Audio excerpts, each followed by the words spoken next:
മലയാളികൾക്ക് പ്രത്യേകിച്ച് വെജിറ്റേറിയൻസിൻ്റെ ഇഷ്ടവിഭവമാണ് അവിയൽ. എങ്ങനെ രുചികരമായ ഒരു അവിയൽ ഉണ്ടാക്കാം എന്നതാണ് ഇന്നത്തെ എൻ്റെ വീഡിയോ. എല്ലാവർക്കും ജോ ആൻഡ് ദി ജോളി ലൈഫ് എന്ന യൂട്യൂബ് ചാനലിലേക്ക് സ്വാഗതം. അപ്പോൾ ആദ്യം നല്ല ചൂടായ ചട്ടിയിലോട്ട് ശകല എണ്ണ ഒഴിക്കുക.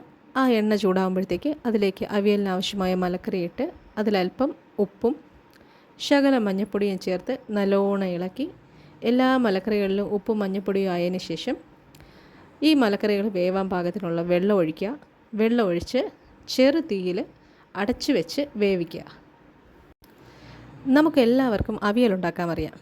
പക്ഷേ പല സ്ഥലങ്ങളിലെ അവിയലിന് പല പല ടേസ്റ്റായിരിക്കും.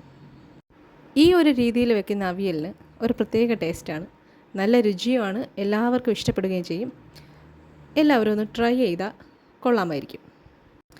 അപ്പോൾ നമ്മൾ ഇത് മലക്കറികളെല്ലാം വേവാനായിട്ട് വെച്ചിട്ടുണ്ടായിരുന്നു. നമ്മൾ മൂടി അടച്ചിട്ടങ്ങ് പോകരുത്, ഇടയ്ക്കിടയ്ക്ക് ഒന്ന് ഇളക്കി കൊടുക്കണം, ഇല്ലെങ്കിൽ പെട്ടെന്ന് അടിയിൽ പിടിക്കാൻ ചാൻസ് ഉണ്ട്. അപ്പോൾ അതിന് ഞാൻ ഇടയ്ക്കൊന്ന് ഇളക്കി കൊടുത്തായിരുന്നു. അടുത്ത് ഇപ്പോൾ അതിലോട്ട് ഞാൻ ശകലം ഒരു 3-4 തണ്ട് കറിവേപ്പിലയാണ് ഇടുന്നത്. കറിവേപ്പില വേണമെങ്കിൽ അരപ്പ് ചേർക്കുമ്പോൾ അരച്ച് ചേർക്കാം, പക്ഷേ ഞാൻ അരച്ച് ചേർക്കുന്നില്ല.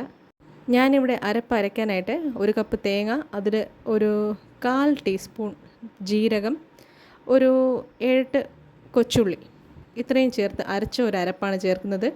അരപ്പിലല്ല ഞാൻ കറിവേപ്പില ചേർത്തിരിക്കുന്നത്.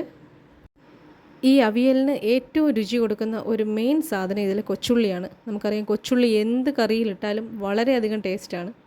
അതുപോലെ തന്നെ ഈ അവിയലിന് ഇത്രയും ടേസ്റ്റ് കൊടുക്കുന്നത് ഈ കൊച്ചുള്ളിയാണ്. പണ്ടൊന്നും ഞങ്ങൾ അവിയൽ ഉണ്ടാക്കുമ്പോൾ കൊച്ചുള്ളി ഇടാറുണ്ടായിരുന്നില്ല. പക്ഷേ ഇങ്ങനെ ഇട്ട് കഴിച്ചു തുടങ്ങിയതിന് ശേഷം ഇങ്ങനെ കൊച്ചുള്ളി ഇടാണ്ട് അവിയൽ ഉണ്ടാക്കാൻ തോന്നിയിട്ടുമില്ല. അത്രയ്ക്ക് ടേസ്റ്റാണ്. ഒന്ന് ട്രൈ ചെയ്ത് നോക്കണം. അങ്ങനെ നമ്മൾ ഈ അരപ്പെല്ലാം ചേർത്ത് നല്ലോണം മിക്സ് ചെയ്ത് വെള്ളമൊക്കെ വറ്റിച്ചെടുത്തിട്ടുണ്ട്. അതിലേക്ക് ഒരു ശകലം വെളിച്ചെണ്ണയും കൂടെ മുകളിലൊന്ന് തൂവിയിട്ടുണ്ട്. വീണ്ടും ആ വെളിച്ചെണ്ണ ചേർത്ത് നല്ലോണം ഇളക്കി അവസാനം നമ്മൾ തൈരും കൂട്ടി വാങ്ങും. പക്ഷേ ഞാനിവിടെ തൈരിടുന്ന വീഡിയോ വന്നിട്ടില്ല. ഇതിനിടയ്ക്ക് എൻ്റെ മോൻ വന്ന് എന്തോ എന്നോട് പറഞ്ഞപ്പോഴത്തേക്ക് എൻ്റെ ശ്രദ്ധ ഇതിൽ നിന്നങ്ങ് മാറി. അപ്പോൾ ഞാൻ തൈര് ചേർക്കുന്ന വീഡിയോ വന്നിട്ടില്ല.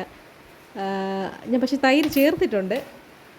തൈരെല്ലാം കൂടി ചേർത്ത് വന്നപ്പോൾ അവസാനം എൻ്റെ അവിയൽ ഏത് പരുവത്തിൽ വന്നു എന്ന് നിങ്ങൾക്കിപ്പോൾ കാണിച്ചു തരാം. ഇതാണ് ഞാൻ ഉണ്ടാക്കിയ അവിയൽ.